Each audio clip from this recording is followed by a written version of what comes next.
zay milalao ny fiainalahy amin'ny alalan'ity penina zay amoakany ato an-tsaina dia ampitaraina eo amin'ny fiainalahy satria ny animbalahy zay ihany ilaina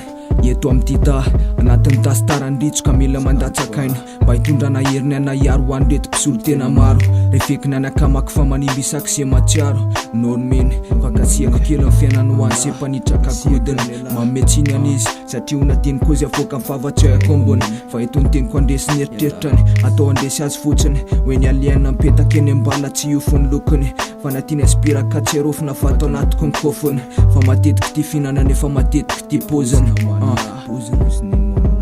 aliena bibonetra goavana am kartela am squat mafiambola mazana andrix scalp tife eo amaika aliena misartava eo amaika teritra aliena bibonetra goavana am kartela am squat mafiambola mazana andrix scalp tife eo amaika aliena misartava eo amaika teritra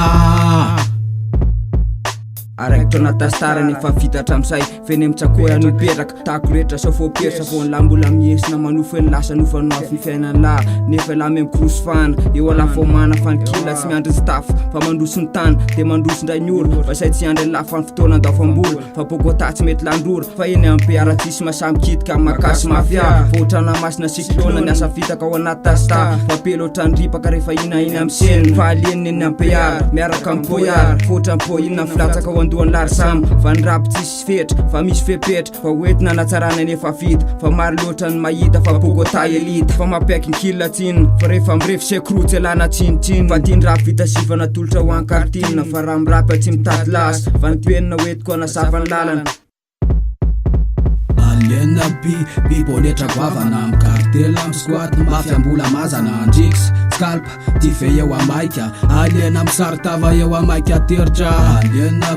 bibonetra goavana am kartela am squat mafiambola mazana andrix scalp tife eo amaika aliena misartava eo amaika teritra sainy kely hoe fa manena ny kozina anompahana fa ny lahy mandefitra anatin'ity fiainana eny amin'ny lalana satria ny atiany tasitara efa tsy ampy androatana satria ny vita ampena tsy mety hifarana satria ny fiainana voafianay anaty tanana anaty fanafiana zany ny fahamarinana anaty fanamariana hoe tsy mitovy sasy lahy tsy mitovy ny ambony sy ny ambandriana ao hoe lahy akaiky ny sofiny maro farabaritra fa zay atao ambany omeritany efa be orakoraka finaritra foana famavoan'ny lahy matoraka milalao ny fiainany lahy antsoratra aliena bibonetra goavana am kartela am squat mafiambola mazana andrix scalp tife eo amaika aliena misartava eo amaika teritra aliena bibonetra goavana am kartela am squat mafiambola mazana andrix scalp tife eo amaika aliena misartava eo amaika teritra